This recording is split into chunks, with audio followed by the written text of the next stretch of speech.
bisa diberi kemudahan untuk memahami kuliah hari ini ya. Kita baca Al-Fatihah, bagi yang non-muslim silakan menyesuaikan.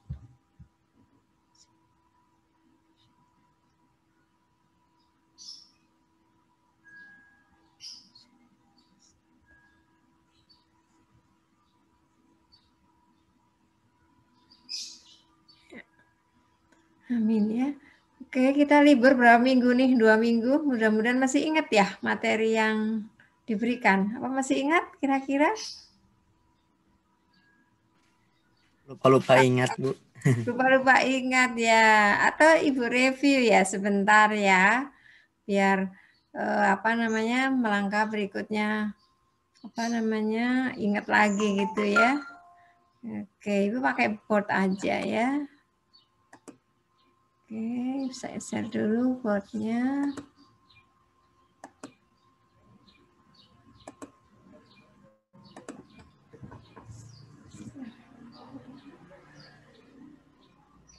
Lupa-lupa ingat ya, banyak lupanya apa banyak ingatnya ya? Semoga banyak ingatnya, Bu. Oh, alhamdulillah banyak ingatnya ya. Ya, kalian tuh semester berapa ya? Semester 4. 4 ya. Oh ya, mudah-mudahan semester 4 lebih matang lah daripada yang semester 3 ya. Jadi kita awal-awal kita kuliah itu kita membahas tentang apa? Jadi materi yang bagian UAS, sesi UAS itu dikhususkan memang untuk inferensia ya. Jadi kalau materi yang sesi UTS itu memang dikhususkan untuk deskripsi dan ada pengantar peluang itu untuk kalian memahami yang seksi UAS ini ya, karena ada sebaran-sebaran gitu ya, sebaran normal dan sebagainya ya. Jadi memang materi UAS itu khusus untuk inferensi. Jadi inferensi itu karena di statistik ini kan kita bekerja dengan ini ya. Jadi wah ini gede sekali, sebentar saya cariin yang ukurannya pennya kecil ya.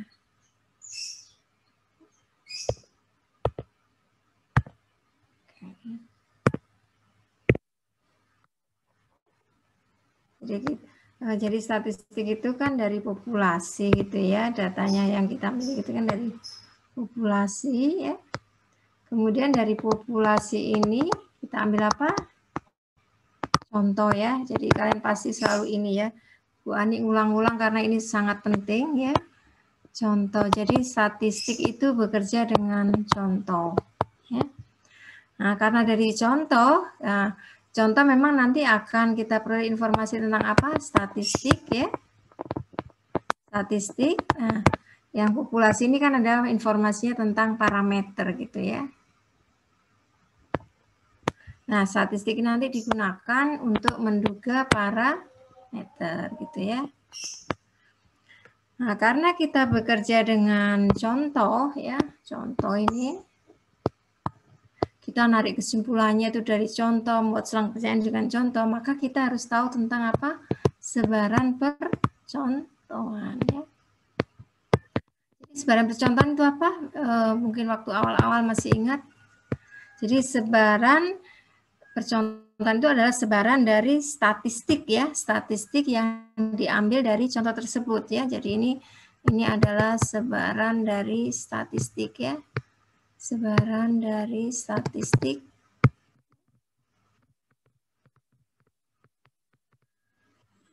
Kenapa statistik itu punya sebaran? Karena pada setiap contoh yang kita pilih ya, ini ya, kita misalkan contoh 1, N1 ini ya, kita dapat X1, ambil lagi N2, kita dapat X2.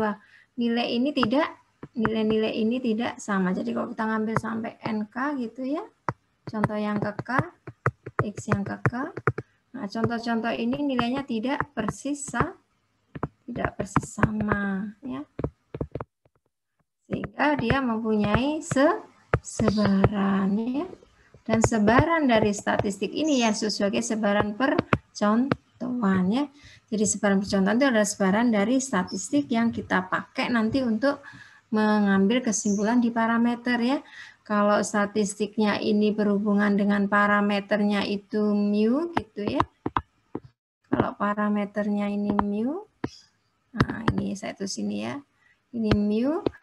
Nah, statistiknya tentunya yang kita pakai untuk menduga parameternya ini kan X bar ya. Kemudian kalau parameternya ragam, kita gunakan statistiknya S kuadrat ya. Kalau proporsi, kita gunakan proporsi dari contoh yang dilambangkan P hat ya. Nanti jangan lupa sifat sifat dari karena tadi ini kan digunakan penduga ya, statistik ini ya. Nah, statistik ini yang kita inginkan penduganya itu sifatnya apa? Masih ingat? Sifatnya dia tak bias ya. Tak bias dan ragamnya dia harus minimum ya. Masih ingat yang Ibu ilustrasikan menggunakan papan itu ya, catur, bukan papan catur, papan panahan gitu ya. Kalau kita mau membidik gitu ya pusatnya, bagaimana penduga yang sifatnya tak bias dan ragam minimum ya, buka-buka lagi catatannya ya.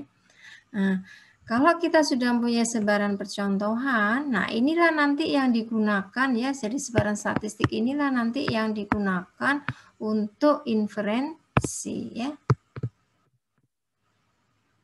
Untuk inferensi itu kita menggunakan sebaran percontohan ini ya. Nah, nanti kalian buka lagi ya kalau sebaran populasinya tidak normal, itu perlu pendekatan central limit theorem, itu dibuka-buka lagi ya.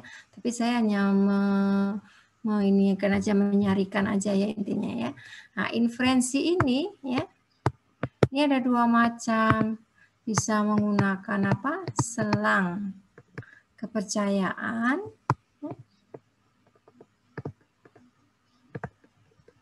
Bisa menggunakan pengujian hipotesis ya.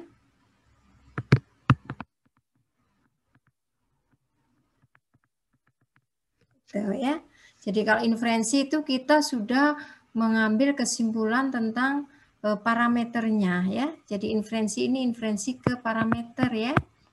Ke parameter berdasarkan informasi dari statistik yang kita peroleh dari contoh gitu ya. Nah, selang kepercayaan ini macamnya macam-macam ya. Nah, jadi saya bahas dulu ya selang kepercayaan.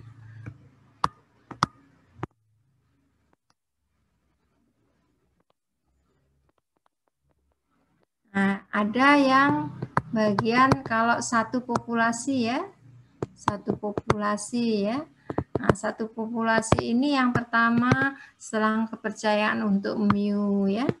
Nah, mu ini juga ada dua macam, tergantung ragamnya diketahui ya, atau ragamnya tidak diketahui ya. Kalau ragamnya diketahui, kita menggunakan Z ya. Z, kalau tidak diketahui kita menggunakan T. Mudah-mudahan masih ingat formulanya. Kalau mu diketahui ini formulanya gimana? X bar plus minus Z alfa per 2 ya.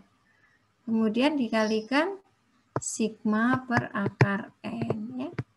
Kalau yang ini adalah X bar plus minus T alfa per 2 ini derajat bebas N minus 1 kalikan S per akar N ya. Jadi ingat-ingat ya. Nah, ini kalian buka lagi alfa itu apa ya yang sebelumnya, minggu-minggu sebelumnya ya. Jadi alfa ini terkait dengan ini ya. Kalau 1 min alfa kepercayaan, kalau alfa itu taraf nyata ya. Jadi alfa ini sebagai taraf nyata. Kemudian kalau 1 min alfa ini adalah tingkat kepercayaan ya.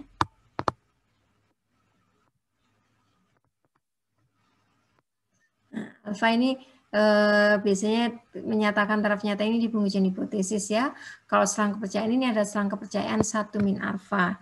Selang kepercayaan dengan tingkat kepercayaan 1 min alfa kali 100% ya. Kemudian untuk satu populasi yang berikutnya adalah proporsi ya.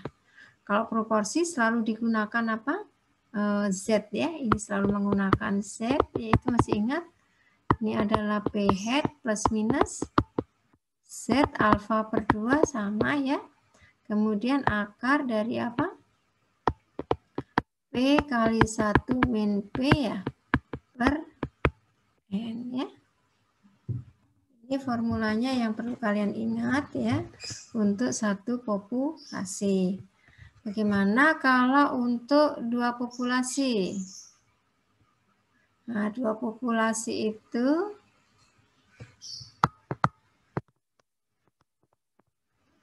apa aja macamnya lalu? Ada untuk ini ya, beda mu1, mu2 untuk contoh yang bebas ya. Ini ya, contoh yang bebas dulu. Contoh yang bebas. Nah, ini macamnya ada berapa? Jadi tergantung ragamnya ya. Yang pertama itu ragam diketahui. Maksudnya ragam dari populasi 1 dan populasi 2 itu diketahui ya. Ini kita gunakan Z ya, selalu kok diketahui ya. Yang kedua, ini saya tulis lambang aja ya biar cepat. Ini sigma 1 dan sigma kuadrat ini diasumsikan sama, tidak diketahui ya. Kita pakai apa? T ya. Kemudian yang C adalah ini tidak sama dan tidak diketahui ya. Ini juga pakai T ya.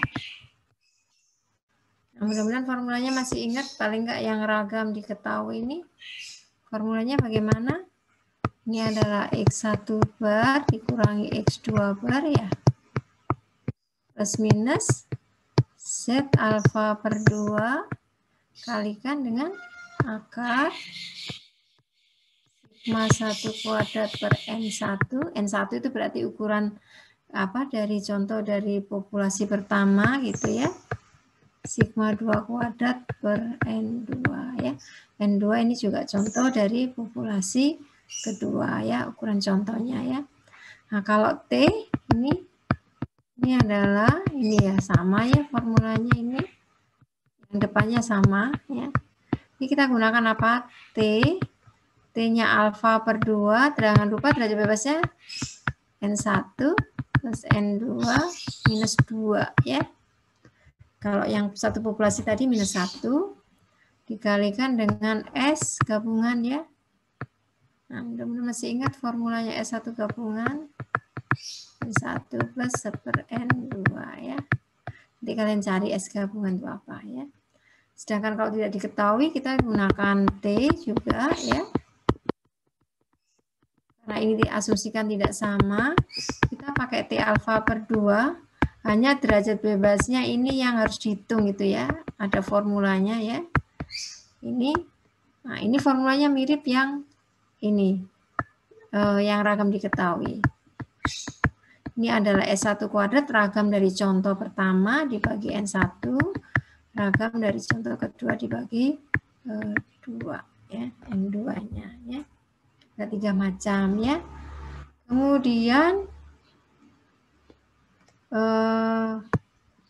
masih yang dua populasi itu mu1 min mu2 yang dilambangkan dengan mu D ya, ini untuk contoh yang berpasangan ya, atau contoh yang tak bebas ya, berpasangan, atau dia populasinya ini yang populasinya ini tak bebas ya. Jadi yang diukur sebelum dan sesudah dengan perlakuan tertentu, misalkan diet sebelum diet dan setelah diet gitu ya. Nah, kalau yang ini menggunakan apa? Menggunakan T ya ini ya. Ini menggunakan T yaitu apa? D ya, plus minus. Jadi ini mirip dengan selang kepercayaan dari satu populasi. D dikalikan T alfa per 2. Derajat bebasnya adalah N-1. Banyaknya objeknya yang diamati dikalikan SD-nya dibagi akar N. Ya. Kalau D ini adalah ini ya, D bar ya, maaf ini D bar ya. D bar itu adalah rataan dari selisih ya. X apa tuh? XI dikurangi XJ gitu. X1I dikurangi X2I ya. I-nya 1 sampai N. Dibagi N ya. Jadi selisih nilainya ya. SD itu ya simbangan bakunya dari data D itu ya. Kemudian ada lagi apa? Proporsi ya. Nah, proporsi juga gitu ya. Jadi sudah banyak yang kita pelajari ya. P1 dikurangi P2. Ini kita gunakan apa? Z ya. Karena proporsi selalu diaproksimasi dengan Z ya. Asal masih ingat syaratnya ya. Syaratnya apa? NP dan NQ-nya ya. Lebih besar dari 9 ya. Nah, ini apa? Selang kepercayaannya adalah P1 ya dikurangi P2 ya, plus minus dari Z alfa per 2 kemudian dikalikan dengan akar dari ya, P1 H1 1 ditambah P2 G2 dibagi N2 ya. Ya, jadi ini selang kepercayaan untuk selisih dari dua proporsi ya. Kemudian ada yang mau tanyakan sebelum saya lanjut?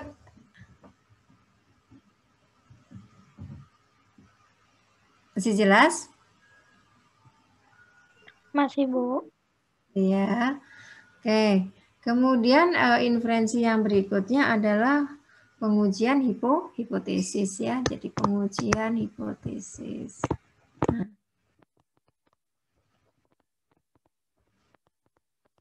Nah, pada pengujian hipotesis itu ada beberapa istilah ya. Yang pertama apa? Ada hipotesis itu apa? Teman-teman masih ingat? Hipotesis ini adalah anggapan tentang parameter ya.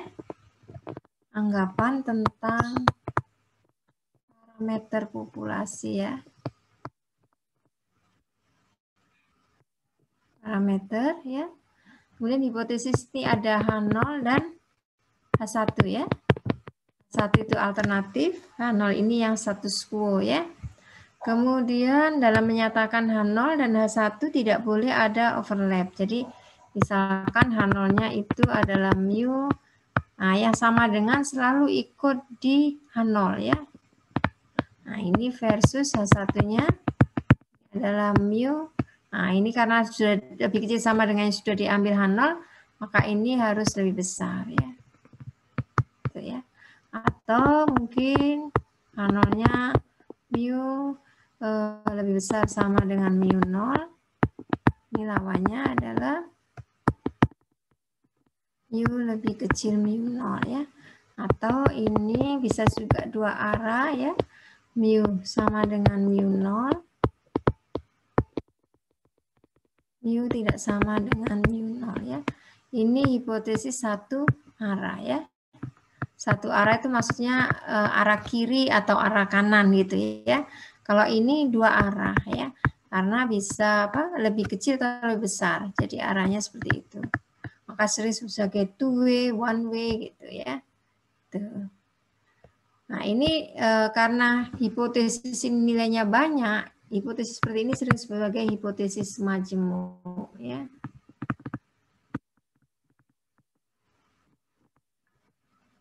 Ini umumnya yang dipakai ya.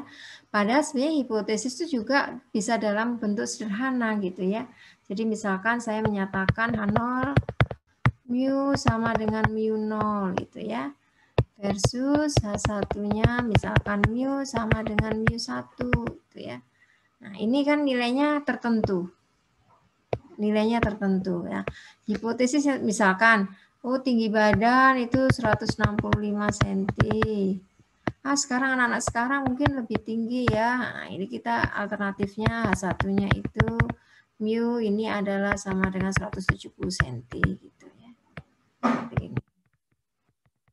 Ini Nah, kalau hipotesisnya itu bernilai 1 angka, ini disebut sebagai hipotesis sederhana.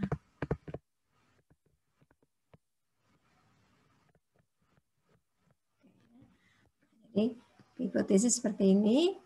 Kemudian apalagi yang terkait hipotesis? Ada salah jenis ya, ada 2 macam ya. Salah jenisnya ada berapa? Salah jenisnya ada 2 macam ya, yaitu alfa dan beta. Alfa adalah peluang apa? Peluang menolak H0 ya. Padahal H0-nya ini salah ya. Oke, kalau mau kalian lupa, kalian bisa gambar gitu ya. Misalkan yang ini H1 gitu ya. Yang ini H0-nya gitu ya. Nah, kemudian misalkan batas gitu ya. Oh, warnanya merah ya ini ya. Merahnya nggak kepencet. Oke, ini ya misalkan. Nah, ini titik batas kita ini adalah di sini adalah tolak H0 ya. Nah, daerah yang sini ini adalah daerah H0 tidak ditolak. Tidak ditolak ya. Kalau kalian mau lupa-lupa gitu ya gambarkannya, kalian bisa gambar dulu begini. Nah, titik ini disebut sebagai titik apa? Titik kritis ya. Kritis atau kritis gitu ya. Nah, titik kritis nanti ini kalau di pengujian hipotesis itu bisa ditentukan menggunakan alfa ya. Nah, kemudian daerah yang di sini ya. Nah, daerah sini ya. Ini alfa. Jadi peluang menolak H0 padahal H0 ini benar ya.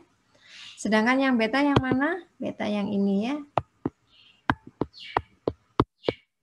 Jadi berarti beta ini adalah peluang apa?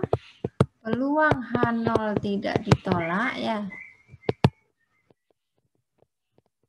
Dan yang benar adalah H1. H1 benar ya.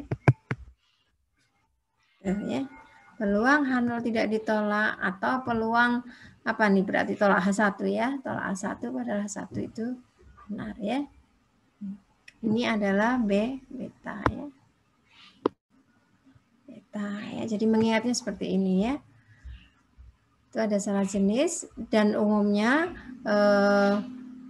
yang bisa dikendalikan itu adalah alfa ya. Beta ini tidak bisa karena umumnya yang dipakai itu hipotesis majemuk ya. Jadi kalau hipotesis majemuk ini yang ini ya, yang majemuk ini umumnya ini alfa ini ditetapkan, maksudnya ya ditetapkan. Nah, hanya betanya tidak bisa ditentukan. Karena nilainya banyak ya. Sedangkan kalau hipotesis sederhana ya, kalau kita tetapkan satu angka yang kayak tadi digambar, ini kita bisa menghitung alfa dan betanya ini bisa kita hitung. Dapat dihitung. Karena satu nilai H1-nya, sedangkan kalau di sini kan H1-nya nilainya banyak gitu ya. Makanya tidak bisa ditentukan kalau yang digunakan adalah hipotesis majemuk gitu ya. Nah, kemudian kembali lagi ke sini. Jadi ketika pengujian hipotesis kita harus menetapkan dulu alfanya berapa gitu ya. Baru kemudian kita tentukan statistiknya dari contoh yang kita ambil untuk menentukan apakah H0-nya ditolak atau diterima ya. Ini salah jenis dulu ya. Oke. Kemudian bagaimana tata caranya ini ya pengujian hipotesis. Ini ya apa urutan gitu ya, urutan atau tahapan gitu ya dalam pengujian hipotesis ya.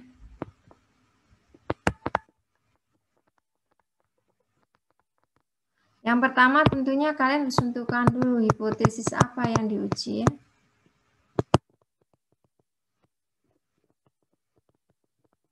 Kalian mau menguji apa? Mau nguji min, proporsi, beda min, atau ragam, ini kalian harus tetapkan. Ya. Jadi H0 dan H1 yang diuji ini tentunya kalian harus tentukan apa parameternya ya, apa parameter yang diuji. Apa parameter yang diuji ini apa? Bisa apakah mu, ragam, proporsi ya, atau beda min ya, atau beda proporsi ya, atau tadi apa? Ini ya, yang D ya tadi ya, yang delta tadi itu, delta lambangnya begini ya, yang contoh berpasangan ya. Kalian harus tetapkan dulu ya, termasuk H0-nya ini apakah arahnya lebih kecil, lebih besar, atau tidak sama, ini kalian harus tetapkan dulu ya. Kemudian kalau kalian sudah tetapkan, langkah berikutnya ini kalian harus menarik contoh, mengambil contoh dari populasi ya. Mengambil contoh dari populasi. Nah, nanti dari contoh ini kalian tahu apa? Tahu tentang statistiknya apa? Ya, statistiknya.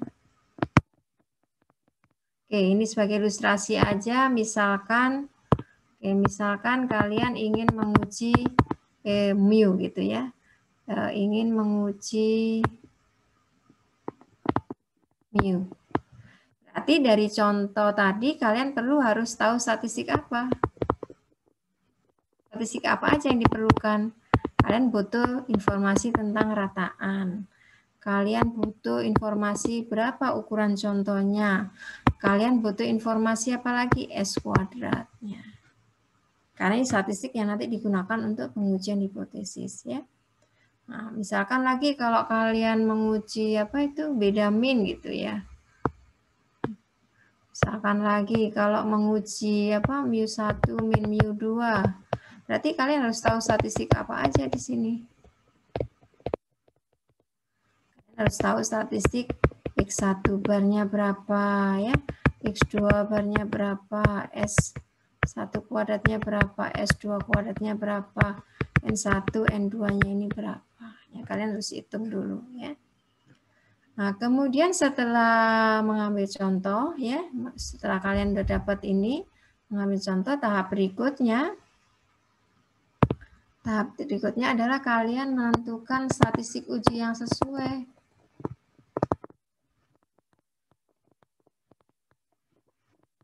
Yang sesuai dengan hipotesis tadi ya, yang sesuai untuk uji hipotesisnya. Nah, ini sangat penting ini ya. Jadi misalkan nih ya, sekali lagi misal terus ya, karena kalian sudah dapat yang satu parameter ya. Misalkan kalian menguji, burungnya rame ya, mu sama dengan mu0 gitu ya. H1 ini mu tidak sama dengan mu0 ya. Misalkan populasinya ini normal gitu ya. Populasinya X ya, saya lambangkan X-nya menyebar normal gitu ya. Ragam tidak diketahui. Ragam tidak diketahui ya. Kalau ragam tidak diketahui, kalian pasti menggunakan apa? T ya. Nah, maka statistiknya nanti gunakan statistik ujinya. Ini adalah menggunakan T, yaitu X bar ya, dikurangi mu0 dibagi dengan S per akar N. Ya. Makanya tadi ketika ngambil contoh, kalian butuh informasi ini tadi ya, karena nanti ini dipakai di sini gitu ya. Dipakai di sini. Ini di pengujian hipotesis nanti ini ya. Bukan statistik ujinya ini diperlukan di sini nanti ya. Nah, setelah statistik ujinya ini ada, nah, kalian menghitung ya, menghitung statistik, nilai statistik uji dari contoh. Statistik uji dari contoh. Nah, ini dilambangkan biasanya adalah T hitung gitu ya. T hitung, kita ambil ini ya. Ini adalah nilai dari contohnya berapa gitu ya. mu0 dibagi S per akar N. Memang ini sama, tapi sebenarnya ini sudah ke value ya. Misalkan X bar-nya ini 170, dikurangi yang dihipotesiskan itu 165 gitu ya.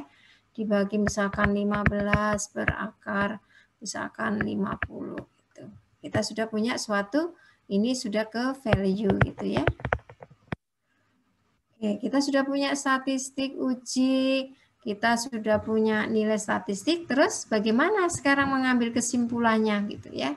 Nah, untuk mengambil kesimpulannya kalian perlu menetapkan daerah penolakan tadi ya, daerah penolakan atau daerah kritis ya. Daerah kritis ini adalah daerah tolak H0 ya. Masih ingat ya, daerah penolakan H0 itu tandanya sesuai apa ini? Tandanya sesuai sesuai dengan H1 gitu ya. Jadi kalau misalkan kita kembali lagi ke sini ya, yang contohin tadi, berarti karena kita pakai T ya, statistik ujinya, nah, daerah kritisnya kita pakai di sini taraf nyatanya alfa. Oke ya. Kalau kita gambar ya, T kan mirip sama ya dengan normal ya, simetrik, ininya tengahnya 0 gitu ya. Nah, karena kita pakai alfa, ini dua arah gitu ya. Ini dua arah, maka kita pakai ini kan artinya dia apa? Mu lebih kecil dari mu0 atau mu lebih besar mu0 ya. Jadi kiri kanan ya. Nah, karena T ini tengah-tengahnya 0 ya, maka kita pakainya ini kiri kanannya kan sama ini. Nah, ini alfa per 2 ya. Ini alfa per 2 ya, kiri kanan. Nah, ini T. Ini nilai apa? Nilai minus T alfa per 2 ya. Derajat bebas jangan lupa ini N minus 1. Kalau satu populasi ya. Ini adalah T alfa per 2 derajat bebas N minus 1. Gitu. Sama sih nilainya, yang satu negatif, yang satu positif ya. Jadi kita tentukan daerah kritisnya. Daerah kritisnya berarti di sini ya. Kita tolak H0. Batasnya ya, ini tolak H0 juga ya. Tolak H0. Nah, daerah yang sini berarti daerah terima H0.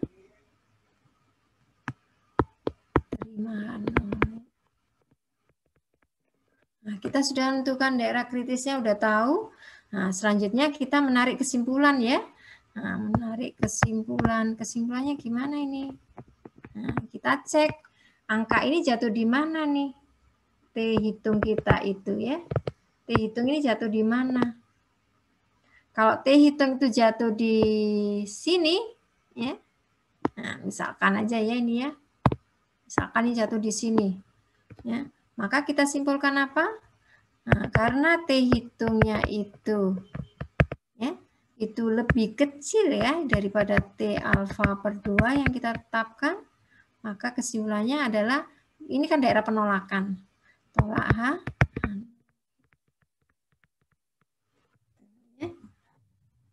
Nanti kalau T hitungnya jatuh di daerah terima ya, H0-nya tidak ditolak gitu ya. Oke, ini ya jadi tata cara bagaimana kita menguji hipotesis ya. Jadi kita harus tetapkan dulu H0 H1, terus ngambil contoh ya. Kemudian tentukan statistik uji yang sesuai. Kemudian menghitung nilai statistik uji. Terus tentukan daerah kritisnya ya. Kemudian kita tarik kesimpulan gitu ya. Oke. Nah, yang kalian pelajari minggu sebelum libur ya. Minggu sebelum libur itu kalian belajar untuk pengujian hipotesis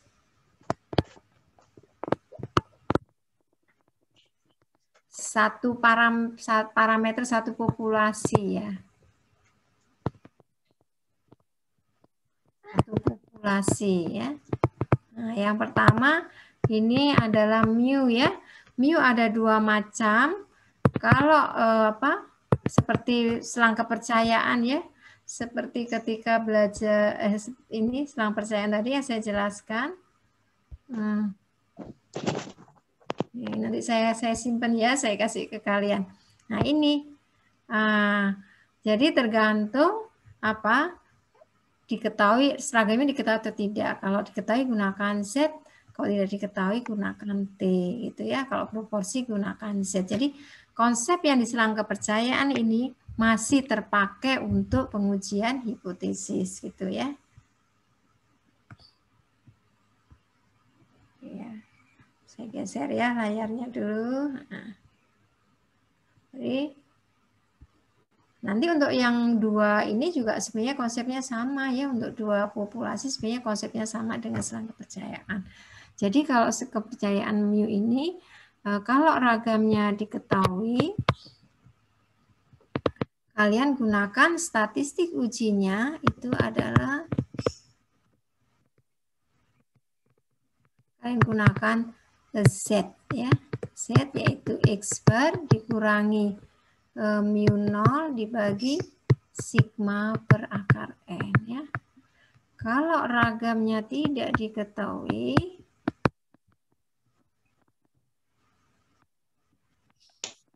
ini kalian gunakan statistik ujinya adalah T ya. T yaitu X bar dikurangi mu 0 dibagi S per akar N. Kemudian kalau proporsi, ya, proporsi ini statistik ujinya adalah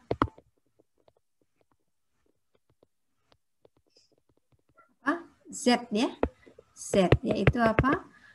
P hat dikurangi dengan P yang dihipotesiskan ya dibagi dengan apa ini? Akar yang dihipotesiskan ya, P0 kali 1 min P0 dibagi dengan N. Nih, ya.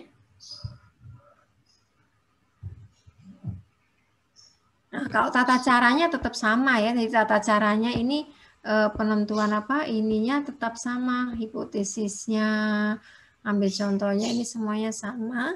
Yang membedakan adalah statistik uji ya. Karena statistik uji ini harus relevan dengan parameter apa yang diuji. Gitu. Ya. Kalau kita nguji mu tadi statistik uji yang mungkin bisa Z atau T tergantung ragam yang diketahui gitu ya. Kalau proporsi kalian gunakan statistik uji Z ya. Gitu. Jadi yang relevan yang kalian pakai gitu ya. Jadi jangan sampai di sini mu gitu ya. Kalian menguji mu tapi kalian cari statistiknya itu proporsi. Yang digunakan statistik ujinya juga proporsi, nggak benar ya. Jadi semua ini parameter yang diuji itu apa, ini menentukan statistik uji yang sesuai. Ya. Jadi hati-hati di sini, nggak bisa sembarangan, nggak bisa ditukar-tukar gitu ya. Proporsi ya harus gunakan Z gitu ya.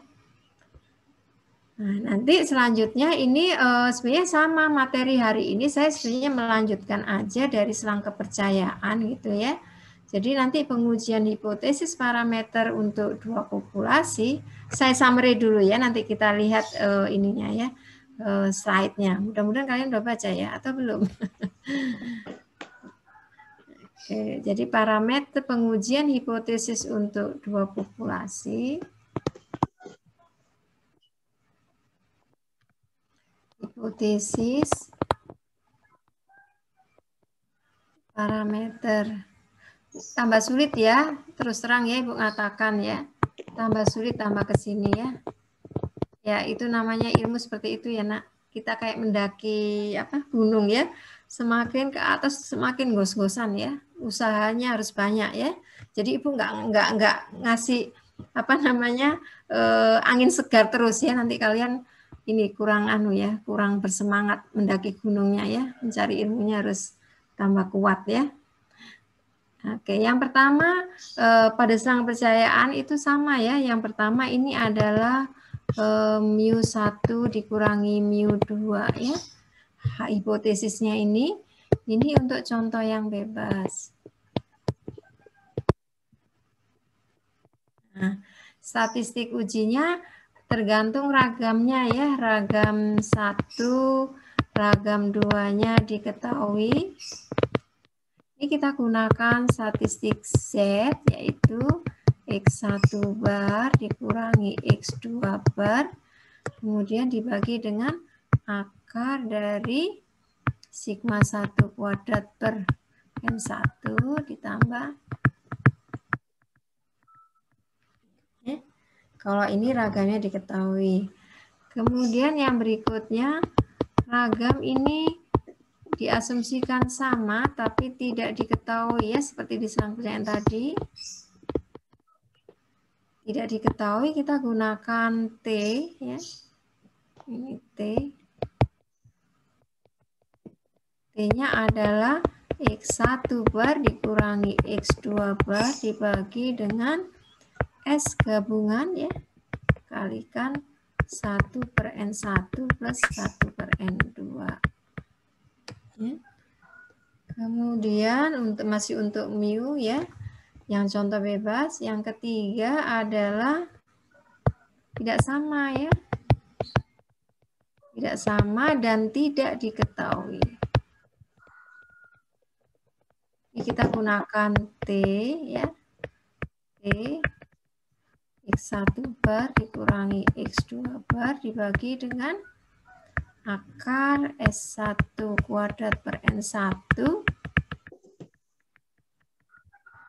Hanya di sini kalau ini T-nya punya derajat bebas, ini dB-nya kalau yang dua ini dB-nya N1 plus N2 minus 2. Kalau di sini ini dB-nya yang ada formulanya itu ya, yang kayak di selang kepercayaannya akar S1 kuadrat pangkat berapa itu ya.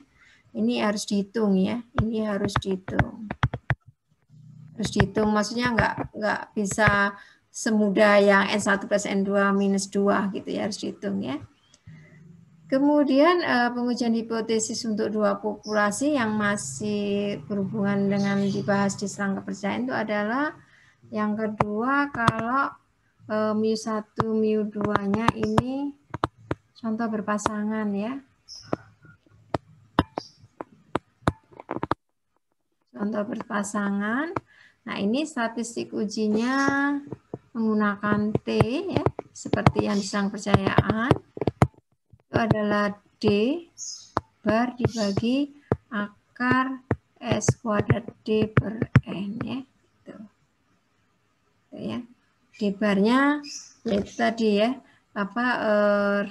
jadi kalau kita punya data dari contoh X1 ini ya, ini X2, contoh amatan 1, amatan itu ya, ini X1, 2, ini X22 dan seterusnya ya, sampai kita ngamati amatan yang ke N, ini X jadi berat badan mungkin ya, sebelum itu saya lambangkan X1, berat badan setelah itu saya lambangkan 2, ini yang objek yang ke N, kita amati di sini selisihnya ya, ini D1, D2, Dn ya. Jadi D itu adalah, D1 ini adalah selisih dari X11 dikurangi X21. Mau ditukar X21 kurangi X11 nggak masalah, sama aja ya. Tapi harus konsisten gitu ya. Kalau mau dikurangi 11 kurangi 21 ya kurangin semua. Kalau mau yang 2 dikurangi 1 juga boleh saja ya. Kemudian yang berikutnya untuk dua parameter itu adalah proporsi ya. P1 dikurangi P2 ya. Ini kita gunakan statistik ujinya adalah Z ya, yaitu P1 dikurangi P2 ya. Dibagi dengan akar dari P1 kalikan Q1 ya. Oh, salah saya. Ini mestinya yang dihipotesiskan ya.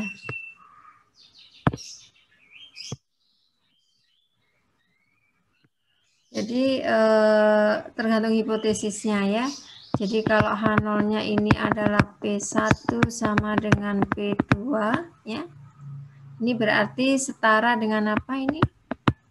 P1 dikurangi P2 ini 0. Ya. Artinya dia sama. Nanti kita harus ngitung. Harus ngitung ada P kayak gabungan gitu ya. P gabungan kali Q gabungan gitu ya. Nanti mungkin lebih jelasnya di slide ya. Ini dibagi sebentar. Saya juga lupa ini formulanya. P nanti P-nya itu P gap itu ini adalah X1 ditambah X2 jadi dibagi serentak dibagi N1 plus N2. Kalau hipotesisnya P1 misalkan ya dikurangi P2 sama dengan, cuma saya nggak tahu apakah di slide saya berikan semuanya atau tidak ya. Misalkan ada suatu value gitu ya, apa misalkan P0 gitu ya. Nah ini beda lagi, berarti kan ini setara dengan, maaf, oh ini sudah, sebentar, pencet. Oke, ya, ini mepet ke bawah jadi ini ya, ini nggak perlu. Ada juga dua macam kalau nggak salah. Cuman saya nggak lupa nih di slide apakah saya berikan semua atau tidak ya. Oke, nanti kita lihat aja yang di slide ini ya. Formulanya Ibu lupa ini ya. Apakah ini N1 plus N2 gitu ya. Oke. Tapi yang jelas pakai Z ya. Detailnya nanti kita lihat ya. Jadi itu garis besarnya materi pengujian hipotesis yang hari ini akan kita bahas ya tentang ini ya. Untuk dua parameter ya. Dan sebelumnya tadi itu ringkasan ya. Apakah ada yang tanyakan?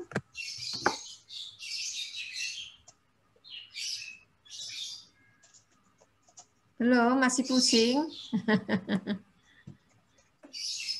Oke, itu buka aja ya sekarang ini ya file PPT-nya ya.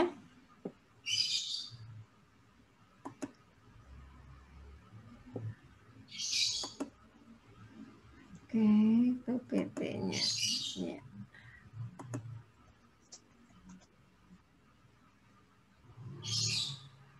Sudah terlihat materi saya yang PPT? Sudah? Sudah, Ibu. Sudah ya? Oke, kita lihat sekarang.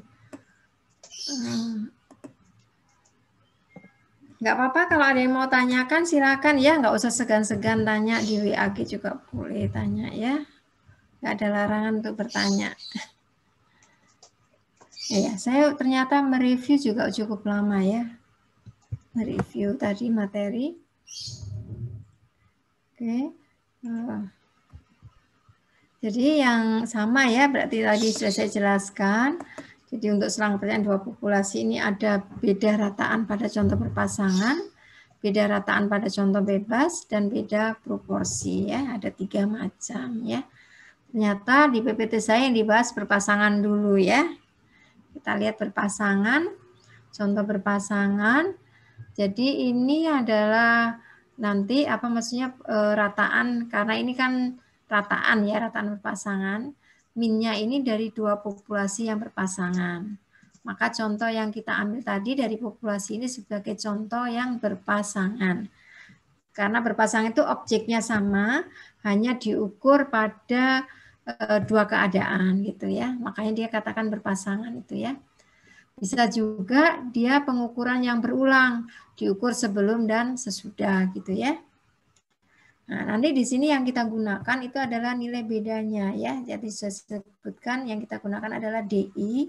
DI itu adalah XI dikurangi YI. Kalau tadi saya notasinya X1, X2 gitu ya. Kemudian asumsi yang harus dipenuhi sama ya, karena kita gunakan statistik uji Z atau T, ya itu semua menggunakan asumsi sebarannya itu normal. Jadi yang kita asumsikan itu populasinya itu harus nyebar normal ya. Kalau populasinya tidak nyebar normal, masih ingat ya yang pertemuan perdana itu kita bisa hampiri dengan dalil limit pusat asal ukuran contohnya itu besar ya. Kalau ukuran contohnya kecil ini nggak ada jaminan kalau populasinya tidak menyebar normal ya. Kemudian D bar ini adalah rataan dari nilai DI tadi selisihnya. SD ini adalah simangan baku ya dari nilai DI ini. Nah, ini simangan baku tentunya dibagi N-1 dan diakarkan. Statistik ujinya ini ya tadi ya sudah disebutkan. Kita menggunakan statistik uji T ya. Nah, kemudian ini yang terkait dengan daerah kritis ya, dari daerah kritis tergantung H1-nya ya. Jadi kalau H yang kita gunakan ini adalah lower till test, jadi yang bagian kiri gitu ya. Nah, ini H1-nya kan lebih kecil bedanya. Itu kita gunakan di sini ya. Jadi yang pada bagian biru itu adalah daerah tolak H0 ya.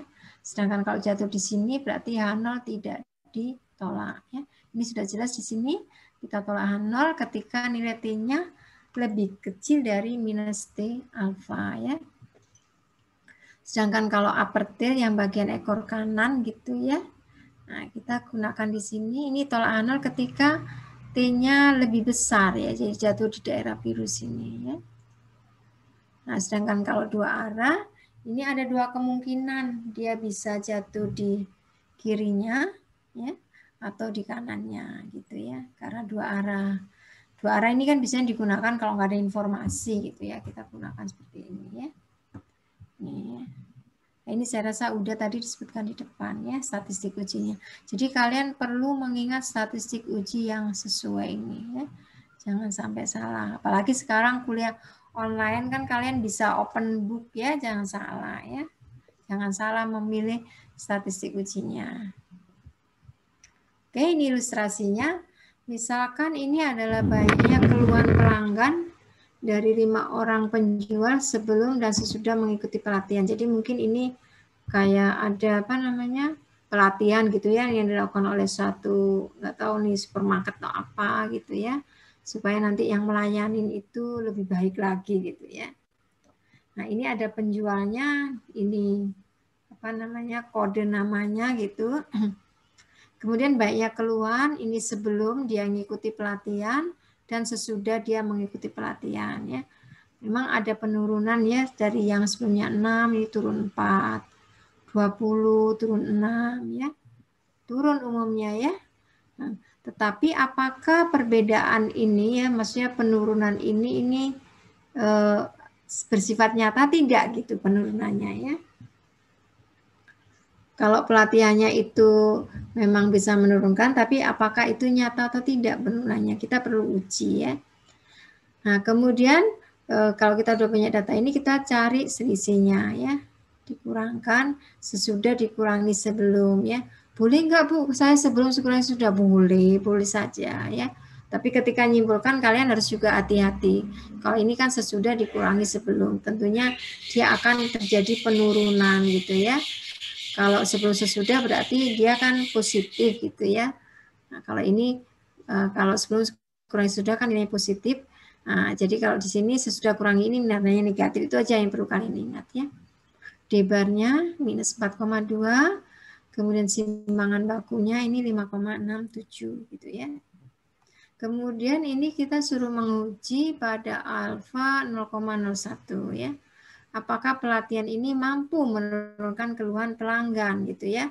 Kalau dilihat memang menurunkan, apakah signifikan atau tidak pada alfa 0,01 ya. Kita tentukan dulu ya hipotesisnya ya, tadi yang saya jelaskan ya. Mungkin memang ada yang tertukar-tukar, enggak masalah, tapi urutan pertama pasti tentukan hipotesis ya. Kemudian ini misalkan H1-nya ini tidak sama, kita gunakan yang tidak sama karena nggak ada informasi. Taraf nyatanya tadi 0,01 ya. Nah, contoh berpasangan tadi gunakan apa? Gunakan T, derajat bebasnya itu adalah 4 ya. Kalau dilihat di sini ini karena dua arah ya, dua arah. Ini kan alfa per 2, alfa per 2. Berarti di sini 0,005 ya, 0,05. Ini kalau dilihat di tabel, ini adalah minus 4,604 ya. Nah, daerah yang hijau ini adalah daerah tolak H0 ya. Dan daerah ya ini adalah daerah H0 tidak ditolak ya. Kemudian dari contoh ini kita punya informasi D-barnya minus 4,2, SD-nya 5,67 ya. Nah, kalau kita masukkan ke formula statistik uji tadi ya, kita masukkan angkanya ini diperoleh minus 1,66. Ini statistik ujinya. Nah, kita lihat ini jatuh di mana? 1,66 jatuh di sini. Ini adalah daerah penerimaan. Maka keputusannya kita kan harus cari keputusan H0-nya tidak ditolak ya. Karena nilai T berada dalam daerah penerimaan. Sehingga kita simpulkan bahwa perbedaan banyaknya pengaduan tidak berbeda nyata. Artinya ini pelatihan tidak efektif. Jadi meskipun memang bisa menurunkan, tetapi ternyata tidak bersifat nyata pada alfa 0,01 ya. Kemudian kalau kita perhatikan lagi ya formulanya ini ya. Ini kan minus 4,2 D-nya ya. Sedangkan SD per akar N-nya ini 5,67 per akar 5. Ini mungkin juga sekitar ini ya. 5,5 dibagi 2-an mungkin ya ini ya 2, berapa. Ini mungkin 2 berapa gitu ya. Kalian bisa perhatikan. Jadi sebenarnya pengujian statistik uji itu melihat ini ya. Rasio antara nilai D-nya ini terhadap standar error-nya. Jadi kalau standar error-nya ini besar, ini hasilnya di sini kan kecil ya, karena ini besar itu. Jadi kita memperhatikan perbedaan nilai D itu terhadap rasio dari dirasiokan terhadap standar error-nya gitu ya. Jadi kalau standar error-nya besar, risikonya ini nilai akan kecil. Tapi kalau standar error-nya ini kecil gitu ya, kecil ini akan nilainya besar dan ini bisa bersifat nyata. Jadi mungkin saja pengujian ini H0 tidak ditolak itu karena N-nya kecil ya, N-nya masih kecil karena dibagi akar 5 kan kecil, jadi pengaruhnya juga ke sini kecil. Jadi statistik uji itu tergantung dari apa tadi? Dari S-nya juga tergantung ukuran contohnya. Ukuran contohnya kecil, ini juga membuat nilainya kecil. Karena ini kan dibagi ya. Kalau dibagi. Ini mestinya kalau ke atas kan jadi akar N gitu ya. Jadi besar gitu ya. Jadi semakin besar N-nya, ini juga akan semakin besar. Semakin besar nilainya ini akan semakin kecil. Gitu ya. Nah, seperti ini kalian nanti kalau memahami misalkan ada suatu pernyataan gitu ya. Kalau N-nya semakin besar, cenderung statistik ujinya ini juga akan besar. Semakin besar SD-nya itu dia akan semakin kecil ya. Jadi yang diinginkan tentunya SD-nya ini yang kecil ya. Oke, pengujian rataan untuk populasi bebas ini ada 3 macam ya. Jadi diketahui, tidak diketahuinya ada 2 kemungkinan ya, diasumsikan sama atau tidak sama ya. Kalau ini menggunakan Z, ini menggunakan T student, tapi formulanya ini sendiri-sendiri ya. Asumsinya, ini kedua populasi harus menyebar normal ya. Untuk yang diketahui ya, ragamnya diketahui. Bila ragam diketahui, maka ragam dari ini sebenarnya formulanya ya tadi ya. Nah ini perubahan Z-nya. Nah, ini statistik uji yang nanti akan kita gunakan ya. Sudah saya tuliskan tadi ya di board saya. Cuma saya lambangnya satu ya, mu1, mu2, x1, x2 gitu ya, sama saja. Dan ini jangan ketukar ya. Jadi ini nilai statistik ini yang dihipotesiskan, jangan ditukar ya. Ditukar bisa tandanya berubah ya. Kesimpulannya akan berubah ya. Jadi hati-hati ya. Nah, jadi pembaca Z ini akan menyebar normal baku dan ini nanti digunakan untuk statistik uji untuk pengujian hipotesis pada beda min ya mu x dikurangi mu y kalau ragamnya diketahui ya.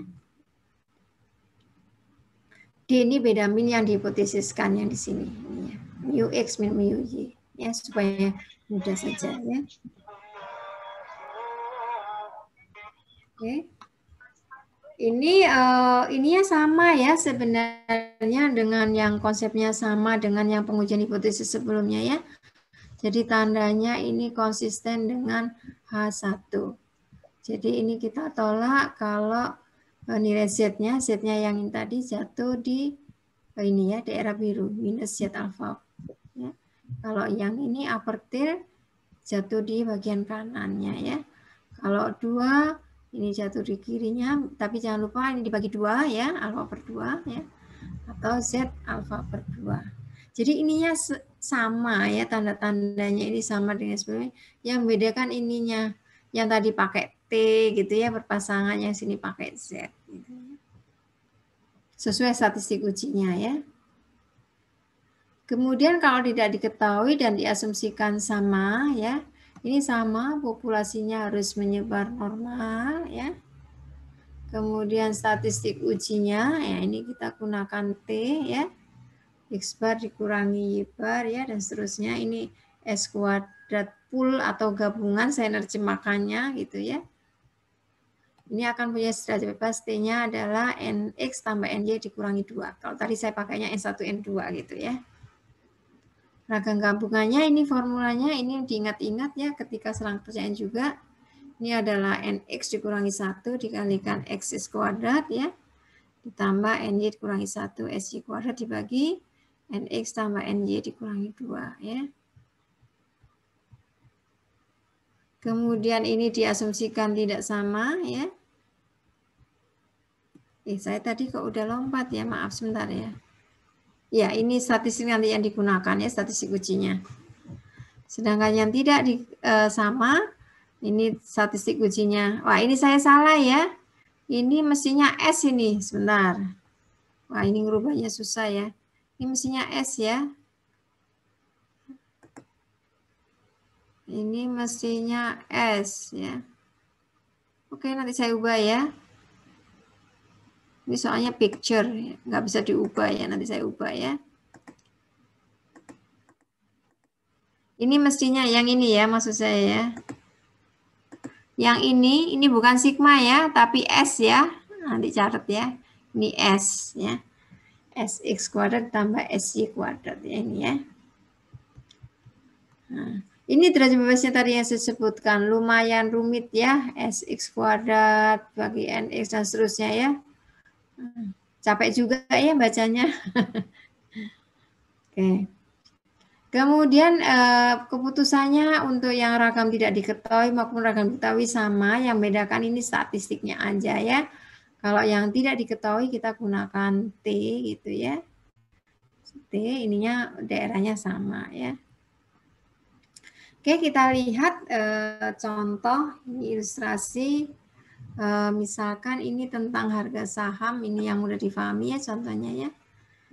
Berikut adalah nilai statistik dividen ya, dividen antara saham yang tercatat dari New York apa ini ya sama Nasdaq ya. Ini baiknya saham ada 21, di Nasdaq ada 25, sampel minnya ini 327, ini 2,53 ya. Ini 1,3, 1,16 ini timbangan bakunya ya. Diasumsikan ragam kedua populasi sama. Apakah perbedaan keduanya nyata? Jadi apakah perbedaan dividen untuk yang tercatat di NYSE sama Nasdaq ini sama tidak gitu ya. Nah, ini berarti kita menggunakan T karena ragamnya tidak diketahui ya. Kemudian ini diasumsikan ragamnya sama. Berarti kita gunakan formula yang menggunakan S gabungan tadi ya. S gabungan berarti kita harus ngitung dulu ya. S gabungannya harus dihitung dulu. Ini diperoleh ini. Ya. Nah ini nilai statistik ujinya 2,04 ya. Jadi ini hipotesisnya, alfanya ya. Derajat bebasnya 21 tambah 25 kurangi 2, 44 ya. Kemudian titik kritisnya berarti ini kan 0,025, 0,025. Ini kalau pakai derajat bebas segini ya, ini jatuh di minus 2,0154 ya. 4 ya. Kemudian kita tadi udah ngitung statistik uji dari contoh, nilainya 2,04, itu jatuh di sini. Jatuh pada daerah penolakan. Jadi berarti di sini terdapat perbedaan yang nyata ya antara kedua lembaga pencatat dividen. Kalau kita lihat posisinya ini kan lebih besar ya berarti ya. Padahal yang tadi yang kita hitung itu mana? NYSE ini yang satu ya, yang Nasdaq ini yang dua ya. Nah, karena ini jatuh yang kanan itu berarti kan mu 1 dikurangi mu 2. Ini kan ada dua kemungkinan ya, lebih kecil atau lebih besar. Berarti di sini jatuh kanan berarti adalah mu 1 dikurangi mu 2 lebih besar 0. Artinya dividen pada NYSE itu lebih besar daripada yang Nasdaq ya. Itu cara membacanya hasilnya ya. Dan ini sebenarnya sudah terlihat di sampelnya juga ya. 3,27 dan ini lebih besar dari sini ya. Terlihat hasilnya juga positif ya pada jatuh di sini. Kemudian proporsi yang berikutnya. Nah, ini formulanya ya. Oh iya. Ternyata ininya baginya masing-masing ya. Oke. Yang tadi Ibu lupa ya. Asumsinya ukuran contoh kedua populasinya besar, misalnya masing-masing ini sedikitnya 40 amatan. Atau syaratnya aja ya diikuti ya. N kalikan P, N kalikan P dan Q ya. NPQ itu lebih besar 9 ya kalau nggak salah ya. Peubah acaknya ini mempunyai sebaran Z ya, didekati sebaran normal, sehingga ketika kita menguji PX dikurangi PY sama dengan 0, kalau ini sama artinya ini kan PX sama dengan PY atau PX dikurangi PY sama dengan 0, kita gunakan statistik Z-nya seperti ini ya, PX dikurangi PY, kemudian ini P0, tadi yang saya notasikan P gabungan itu ya. Iya, P gabungan itu seperti ini, jadi NX kalikan PX-nya tambah NY kalikan PY-nya dibagi NX plus NY-nya. Ya. Dan ini yang dipakai, ini adalah P0 head kali 1 min P0 head yang sudah dekat lagi dibagi NX, ditambah ini bagi NY ya. Ini statistiknya kalau kita gunakan ini. Kalau untuk menguji PX dikurangi PY sama dengan D0, oh ini kurang ya, saya belum selesai kayaknya ya. Sebentar. Oh iya, saya kayaknya yang ini nggak saya bahas ya. Bentar. Ini kayaknya saya belum tuntas ya, yang untuk PX min PY ini ya di 0 ya.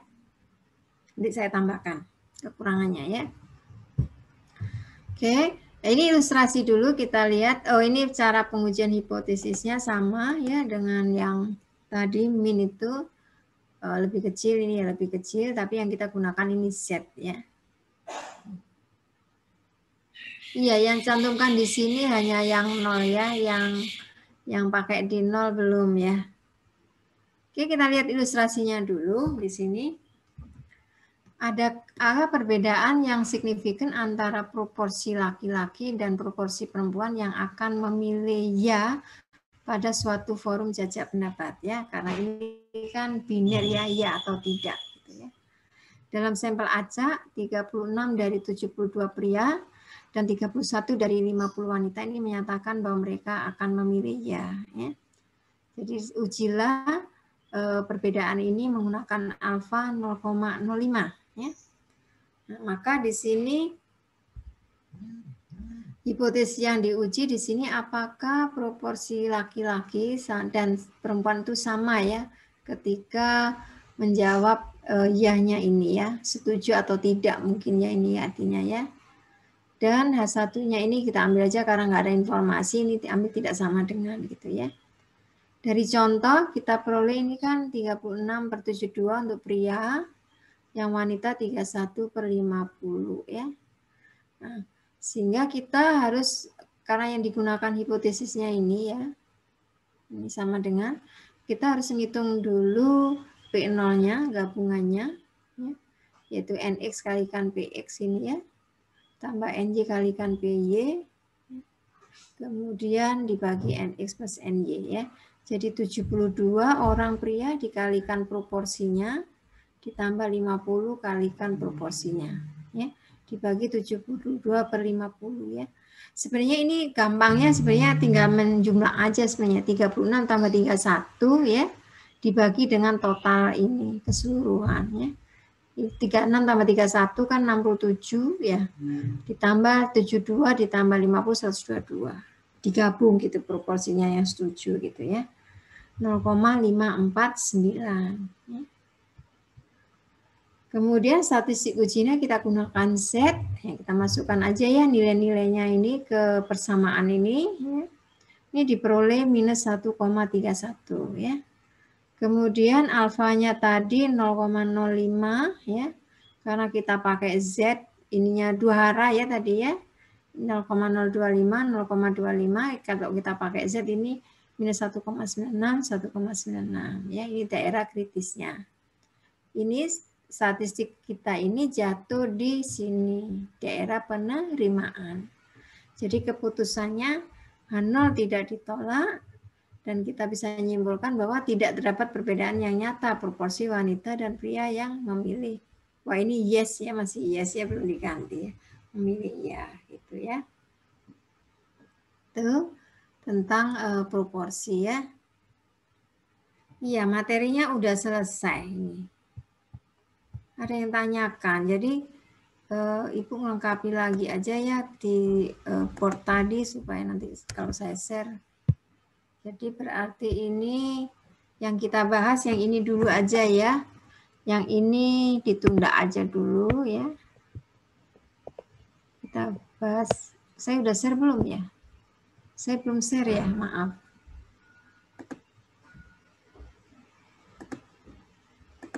Ya. Jadi yang proporsi yang ini aja ya. Yang P1 sama dengan P2 atau setara dengan P1 kurang P2 ini ya. Nah, ini Z-nya apa tadi? Dia lambangnya P0 ya. Ya udah saya di sini P gabungan. Lebih. Oke. Ini adalah akar dari apa? P gabungan. Kopi ya, dibagi dengan N1 ditambah P kali Q-nya ya, jangan lupa ya. Itu sebenarnya 1 min ya.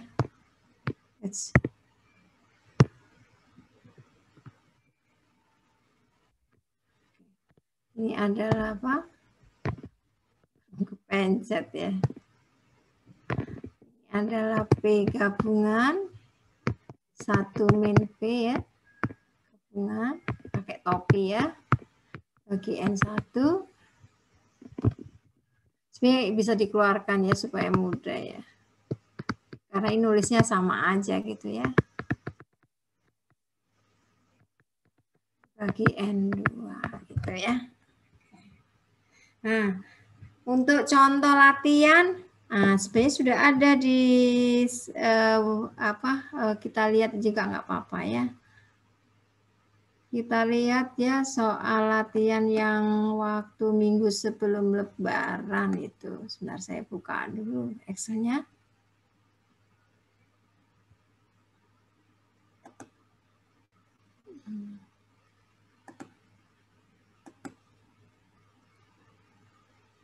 Oke, saya share aja ya. Minggu sebelum Lebaran tuh saya sudah nge-share beberapa di Excel ya, latihannya saya taruh Excel aja. Waktu itu sudah gabungan ya, ada yang apa namanya, yang satu.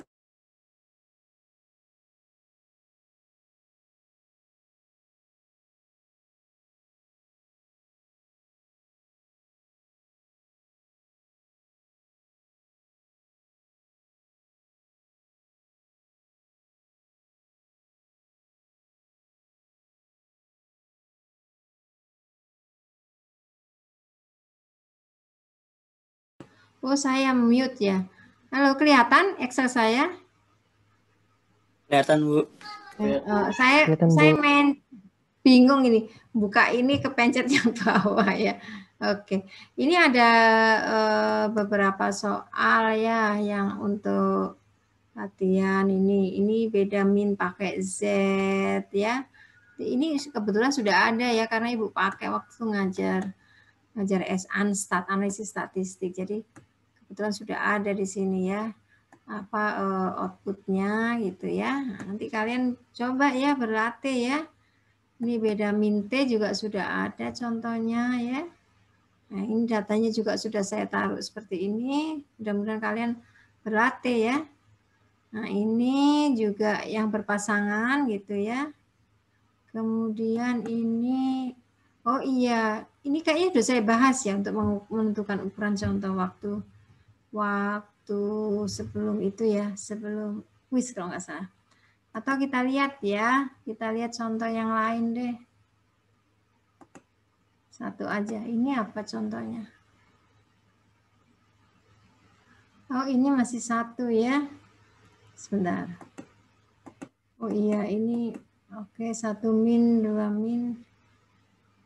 Oke, kita lihat ini dulu aja. Oke ya. Oke, saya perbesar aja ya. Saya lupa, ini kebanyakan saya ngambilnya itu ya, di buku yang ekonomik itu ya. Kayaknya kalian saya beri deh waktu itu bukunya, e-booknya.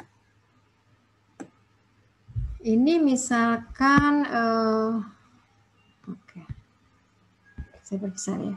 The average annual cost including tuition, room, board, books, and fee. Ini untuk ini ya, untuk sekolah, nggak tahu kuliah apa sekolah ini ya. With college children to attend a public college nearly a third of the annual income of typical family with college children. At private college, the average annual cost is equal to about oh ini mungkin ini ya tentang biaya anu ya.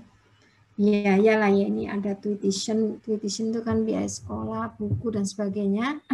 Ini untuk sekolah swasta dan ini untuk sekolah umum ya.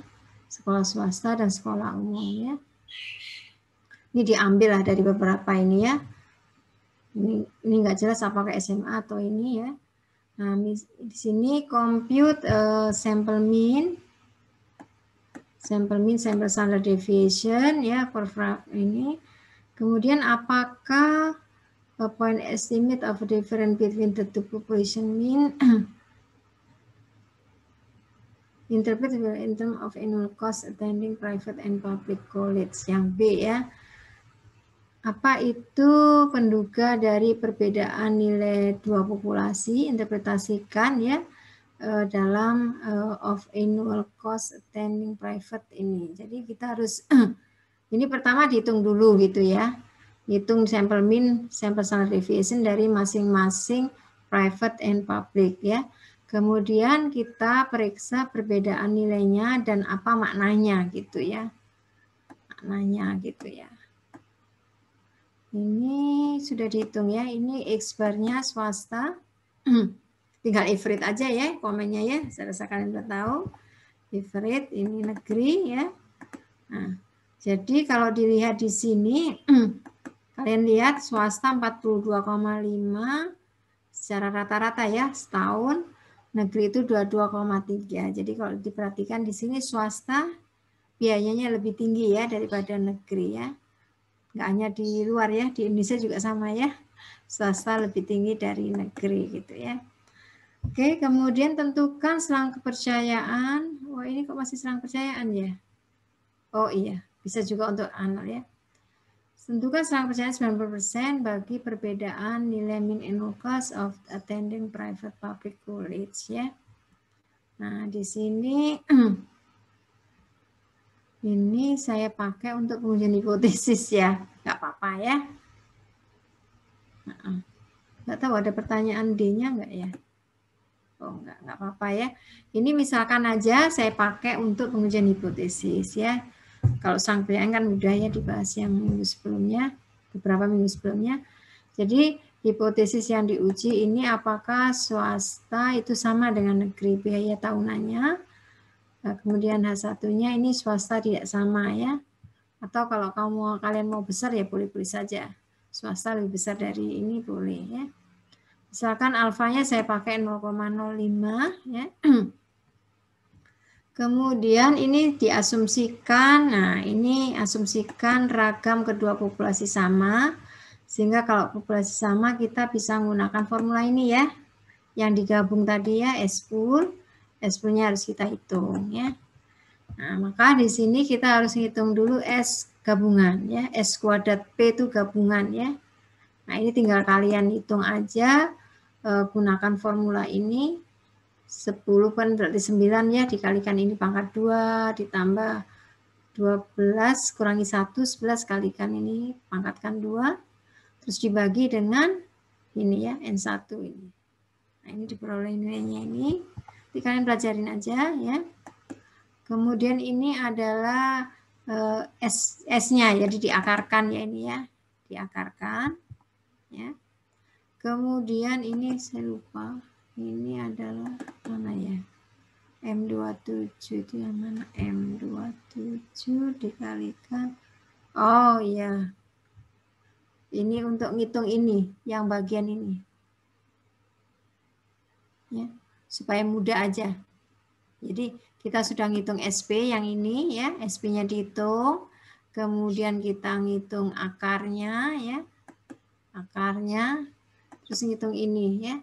Nah, ini sebenarnya kalian boleh menggunakan nilai yang diakarkan dikali. Kalau saya kan ini diakarkan keluar gitu ya, dikalikan akar dari 1/N1 per N2. Atau kalian kalikan yang hasilnya ini juga nggak masalah. Hasil 33,23 kalikan nilai 1/N1 per N2 terus diakarkan sama aja ya. Sama saja. Cuman saya caranya seperti ini ya. Kalau kalian mau langsung sebenarnya sama aja ini. SQRT gitu ya. Dari mana? Bintang ini. Bintang 1 dibagi berapa? 10 plus. Nah ini hati-hati kadang-kadang kurang ini ya. Jadi kita harus hati-hati.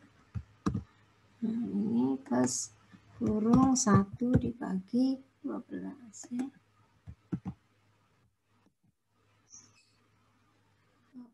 Merah 1 lagi ya. Nah, sama saja ya hasilnya ya. Kemudian jangan lupa kita ngitung T hitung formulanya, masukkan formula yang ini ya. Ini sudah ada, SQRT-nya juga sudah ada ya. Ini supaya cepat aja tadi ya. Sebenarnya kalau kita bisa ngitung, ini berarti adalah nilai ini ya, dikurangi nilai ini, dibagi dengan langsung aja nilainya ini. Kita sudah ngitung. Sama hasilnya supaya cepat ya. Kalau kalian ngitung serentak seperti ini takutnya ada kesalahan. Jadi lebih baik hitungnya satu-satu gitu ya. Kemudian T-nya, DB-nya berarti kan N1 ditambah N2 dikurangi 2. DB-nya berarti berapa ini? 10 tambah 12 kurangi 2, 20 ya. Kita bisa mencarinya menggunakan ini ya. Kita pakai yang absolut aja ya. T ini ya, T distribution. Ini tutil ya, jadi kalian sebenarnya bisa ini ya. Tutil juga bisa. T inverse probability-nya 0, berapa tadi? Alfanya 25 ya. Kita lihat aja ya kalau itunya positif. Ya kita kalau tandanya negatif kita positifkan gitu. Tadi 20 ya. Ya. Loh kok beda ya? T inverse tutil probability-nya 0, oh saya salah. Ini kalau udah tutil jangan dibagi 2 ya. Karena dia sudah tutil. Kalau kalian mau pakai one tail gini, ini dibagi 2 alfanya ya. Oke. Atau kalian boleh pakai tutil langsung ya, 0,05 ya. Kemudian kita periksa nilai ini, nilai statistiknya kan ini ya. Nah, ini kita harus warnain statistiknya. Ini adalah daerah kritisnya. Nah, kita tolak 0 kalau harga mutlak dihitung lebih besar dari T tabel ya. Nah, ternyata 8,184 tuh kalau digambarkan kan jatuh di bagian kanan ya. Kanan lebih besar dari 2,08 ini kan ya. maka kesimpulannya adalah tolakan 0 ya. Artinya memang terdapat perbedaan yang signifikan ya antara uang tahunan pada sekolah swasta dan sekolah negeri ya. Dan karena ini besar jatuh di bagian kanan, sedangkan yang tadi kita kurangkan ini kan swasta dikurangi negeri. Berarti swasta itu memang lebih besar ya daripada negeri. Kesimpulan seperti itu. Ada yang tanyakan? Nanti coba ya yang lainnya, sudah Ibu bersih contoh, sudah Ibu ada hitungannya, dibuka ya. Kalian sudah harus bisa latihan mandiri juga ya, karena sudah kalau nunggu dari saya dan asisten kayaknya khawatir kurang gitu ya materinya ya. Buku kan udah saya berikan banyak, dan saya buka kesempatan kalau kalian tanya ya silakan ya di grup itu, di WA itu tanya aja, nggak usah segan-segan ya. Oke, ada pertanyaan? Belum, ya udah kalau nggak ada, Ibu akhiri ya kuliah hari ini. Mudah-mudahan bermanfaat, nambah wawasan kalian, dan kalian harus tetap